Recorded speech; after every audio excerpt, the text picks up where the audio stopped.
Viaje a Ixtlán, primera parte. Parar el mundo. Capítulo 5.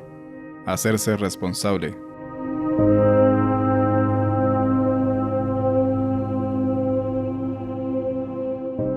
Martes, abril 11, 1961. Llegué a casa de don Juan temprano en la mañana del domingo 9 de abril. «Buenos días, don Juan», dije. «Qué gusto me da verlo». Él me miró y echó a reír suavemente. Se había acercado a mi coche cuando yo lo estacionaba, y mantuvo la puerta abierta mientras yo reunía unos paquetes de comida que le llevaba. Caminamos hasta la casa y nos sentamos junto a la puerta. Esta es la primera vez que yo tenía verdadera conciencia de lo que hacía allí. Durante 3 meses, había aguardado con impaciencia el retorno al campo. Fue como una bomba de tiempo puesta dentro de mí hubiera estallado, y de pronto recordé algo que me era trascendente. Recordé que una vez en mi vida había sido muy paciente y eficaz. Antes de que don Juan pudiese decir algo, le hice la pregunta que pasaba sobre mi mente. Llevaba 3 meses obsesionado por la imagen del halcón albino. ¿Cómo supo él de eso, cuando yo mismo lo había olvidado? Rió sin responder. Imploré que me contestara. «No fue nada», dijo con su convicción de costumbre. «Cualquiera puede darse cuenta de que eres extraño. Estás adormilado. Eso es todo». Sentí que nuevamente estaba minando mis defensas y empujándome a un rincón donde yo no tenía deseos de hallarme. «¿Es posible ver nuestra muerte?», pregunté, en un intento por seguir dentro del tema. «Claro», dijo riendo. «Está aquí con nosotros». «¿Cómo lo sabe usted?». «Soy viejo. Con la edad uno aprende toda clase de cosas». «Yo conozco mucha gente vieja, pero jamás ha aprendido esto. ¿Por qué usted sí?». «Bueno, digamos que conozco toda clase de cosas porque no tengo historia personal, y porque no me siento más importante que ninguna otra cosa, y porque mi muerte está sentada aquí conmigo». Extendió el brazo izquierdo y movió los dedos como si en verdad acariciara algo. Supe a dónde me llevaba. El viejo endemoniado iba a apalearme de nuevo, probablemente con lo de mi importancia, pero esta vez no me molestaba. El recuerdo de haber tenido otrora una paciencia magnífica me llenaba de una extraña euforia tranquila que disipaba casi por entero mi nerviosismo y mi intolerancia hacia don Juan. Lo que sentía, en vez de eso, era una cierta maravilla por sus actos. «¿Quién es usted en realidad?», pregunté. Pareció sorprenderse. Abrió desmesuradamente los ojos y parpadeó como un ave, bajando los párpados como un obturador. Bajaron y subieron de nuevo, y los ojos conservaron su enfoque. La maniobra me sobresaltó. Me eché hacia atrás, y él rió con abandono infantil. «Para ti soy Juan Matus, y estoy a tus órdenes», dijo con exagerada cortesía. Formulé entonces mi otra pregunta candente. «¿Qué me hizo usted el primer día que nos vimos?».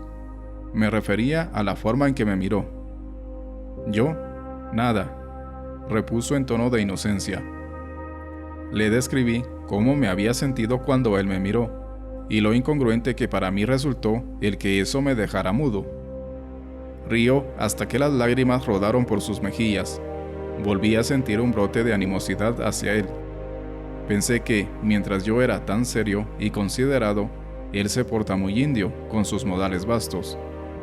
Pareció darse cuenta de mi estado de ánimo y dejó de reír de un momento a otro. Tras un largo titubeo, le dije que su risa me había molestado porque yo trataba seriamente de entender qué cosa me ocurrió. «No hay nada que entender», repuso, impasible. Le repasé la secuencia de hechos insólitos que habían tenido lugar desde que lo conocí, empezando por la mirada misteriosa que me había dirigido, hasta el recuerdo del halcón albino, y el percibir en el peñasco la sombra que según él era mi muerte. «¿Por qué me hace usted todo esto?», pregunté. No había beligerancia en mi interrogación, solo tenía curiosidad de saber ¿por qué me lo hacía a mí en particular? Tú me pediste que te enseñara lo que sé de las plantas, dijo. Noté en su voz un matiz de sarcasmo. Sonaba como si estuviera siguiéndome la corriente. Pero lo que me ha dicho hasta ahora no tiene nada que ver con plantas, protesté. Su respuesta fue que aprender sobre ellas tomaba tiempo. Sentí que era inútil discutir con él. Tomé conciencia entonces de la idiotez total de los propósitos fáciles y absurdos que me había hecho. En mi casa, me prometí nunca más perder los estribos ni irritarme con don Juan. Pero ya en la situación real, apenas me sentí desairado, tuve otro arranque de mal humor. Sentía que no había manera de interactuar con él, y eso me llenaba de risa. «Piensa ahora en tu muerte», dijo don Juan de pronto. «Está al alcance de tu brazo. Puede tocarte en cualquier momento, así que de veras no tienes tiempo para pensamientos y humores de cagada. Ninguno de nosotros tiene tiempo para eso. ¿Quieres saber qué te hice el día que nos conocimos? Te vi, y vi que tú creías que estabas mintiendo, pero no lo estabas en realidad». Le dije que esta explicación me confundía más aún. Repuso que ese era el motivo de que no quisiera explicar sus actos, y que las explicaciones no eran necesarias. Dijo que lo único que contaba era la acción, actuar en vez de hablar. Sacó un petate y se acostó, apoyando la cabeza en un bulto. Se puso cómodo y luego me dijo que había otra cosa que yo debía realizar si verdaderamente quería aprender de plantas. Lo que andaba mal contigo cuando te vi y lo que anda mal contigo ahora es que no te gusta aceptar la responsabilidad de lo que haces, dijo despacio, como para darme tiempo de entender sus palabras. Cuando me estabas diciendo todas esas cosas en la terminal, sabías muy bien que eran mentiras. ¿Por qué mentías? Expliqué que mi objetivo había sido hallar un informante clave para mi trabajo. Don Juan sonrió y empezó a tararear una tonada. Cuando un hombre decide hacer algo, debe ir hasta el fin, dijo, pero debe aceptar responsabilidad por lo que hace. Haga lo que haga, primero debe saber por qué lo hace, y luego seguir adelante con sus acciones sin tener dudas ni remordimientos acerca de ellas. Me examinó. No supe qué decir. Finalmente aventuré una opinión, casi una protesta. «Eso es una imposibilidad», dije. Me preguntó por qué, y dije que acaso, idealmente, eso era lo que todos pensaban que debían hacer. En la práctica, sin embargo, no había manera de evitar la duda y el remordimiento. «Claro que hay manera», repuso con convicción. «Mírame a mí», dijo. «Yo no tengo duda ni remordimiento. Todo cuanto hago es mi decisión y mi responsabilidad. La cosa más simple que haga, llevarte a caminar en el desierto, por ejemplo, puede muy bien significar mi muerte. La muerte me acecha. Por eso, no tengo lugar para dudas ni remordimientos. Si tengo que morir como resultado de sacarte a caminar, entonces debo morir. Tú, en cambio, te sientes inmortal, y las decisiones de un inmortal pueden cancelarse o lamentarse o dudarse.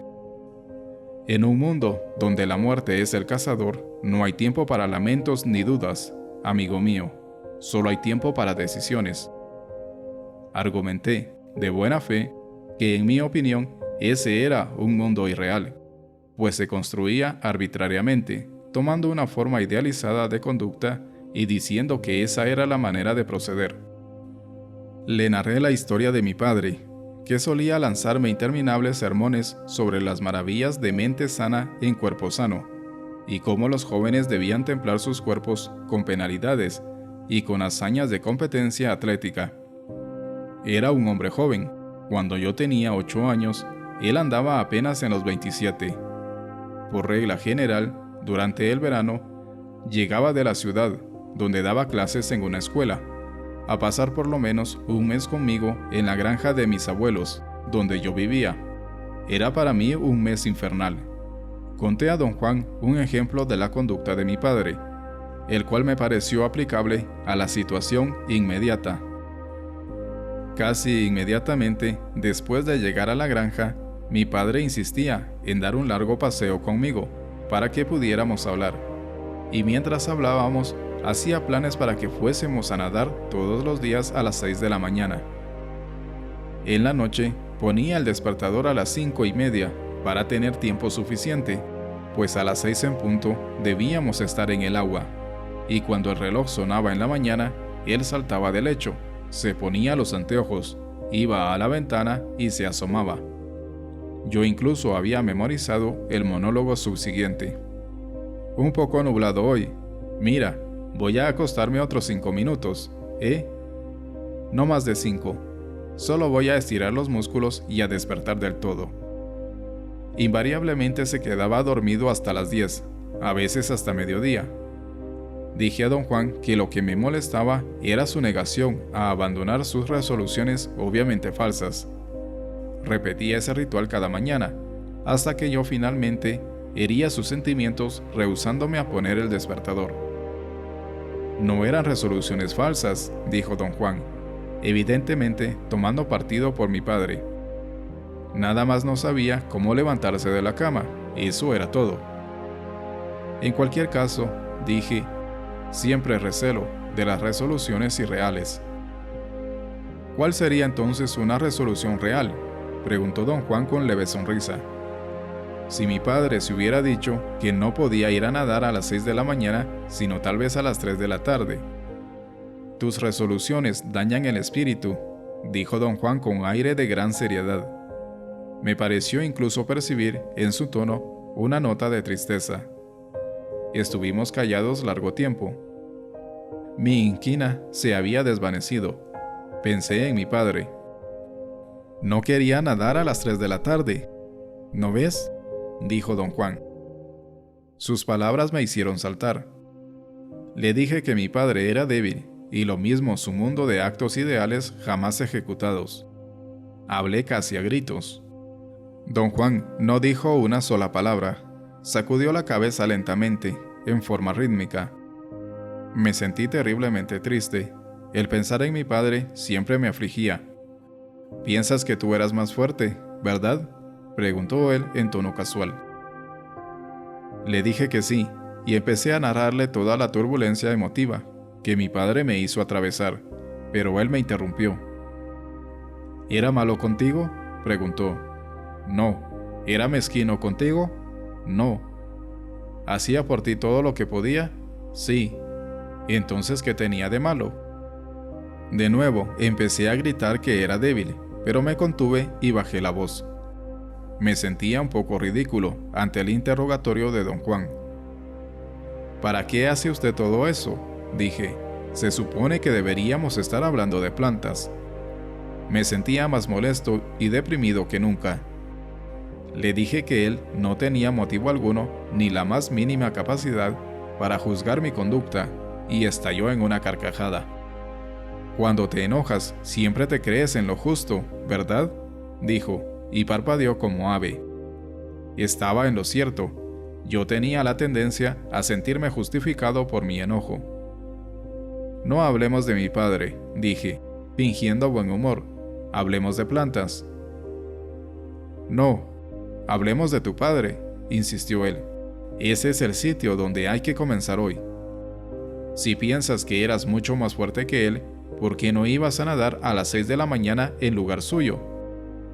Le dije que no podía creer que me estuviera preguntando eso en serio. Siempre había pensado que nadar a las 6 de la mañana era asunto de mi padre, no mío. «También era asunto tuyo, desde el momento en que aceptaste su idea», dijo don Juan con brusquedad. Repuse que nunca la había aceptado, que siempre había sabido que mi padre no era veraz consigo mismo. Don Juan me preguntó, como si tal cosa, ¿por qué no había yo expresado entonces mis opiniones? «Uno no le dice esas cosas a su padre», dije, en débil explicación. «¿Por qué no?». «Eso no se hacía en mi casa, es todo». «Tú has hecho cosas peores en tu casa», declaró como un juez desde el tribunal. «Lo único que nunca hiciste fue lustrar tu espíritu». Sus palabras, llenas de fuerza devastadora, resonaron en mi mente. Derribó todas mis defensas. No podía yo discutir con él. Tomé refugio en la escritura de mis notas. Intenté una última explicación desvaída y dije que toda mi vida había encontrado gente como mi padre, que al igual que él, me habían metido de algún modo en sus maquinaciones, y por lo general me dejaron colgado. Lamento, dijo él con suavidad, que te has lamentado toda tu vida porque nunca te haces responsable de tus decisiones. Si te hubieras hecho responsable de la idea que tu padre tenía que nadar a las 6 de la mañana, habrías nadado tú solo en caso necesario, o lo hubieras mandado a callar la primera vez que abrió la boca cuando ya conocía sus mañas. Pero no dijiste nada, por tanto, eres tan débil como tu padre. Hacernos responsables de nuestras decisiones significa estar dispuesto a morir por ellas. Espere, dije, ¿está usted enredando todo? No me dejó terminar. Yo iba a decirle que solo había usado a mi padre como ejemplo de una forma irreal de actuar, y que nadie en su sano juicio estaría dispuesto a morir por una cosa tan idiota. No importa cuál sea la decisión, dijo él, nada podría ser más ni menos serio que ninguna otra cosa, ¿no ves?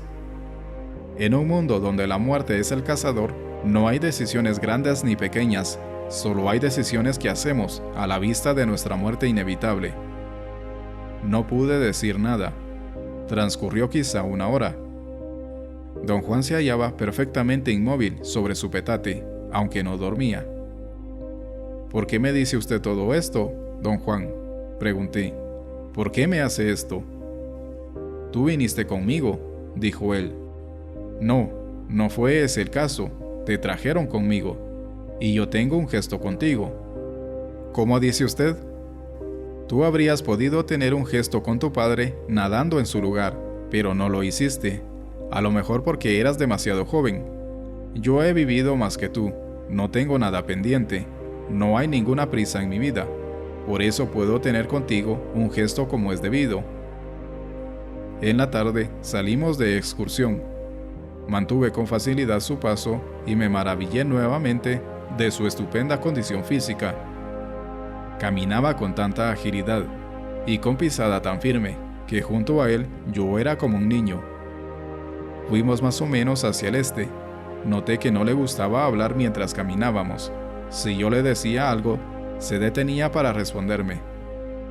Tras un par de horas llegamos a un monte.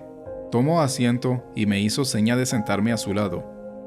En tono de dramatismo paródico, anunció que iba a contarme un cuento. Dijo que había una vez un joven, un indio desheredado, que vivía entre los blancos, en una ciudad. No tenía casa, ni parientes, ni amigos. Había llegado a la ciudad en busca de fortuna, y solo encontró miseria y dolor. De vez en cuando ganaba algunos centavos, trabajando como mula, apenas lo bastante para un bocado. De lo contrario, tenía que mendigar o robar comida. Don Juan dijo que cierto día el joven fue al mercado. Caminó ofuscado de un lado a otro de la calle, con los ojos locos de ver todas las cosas buenas allí reunidas.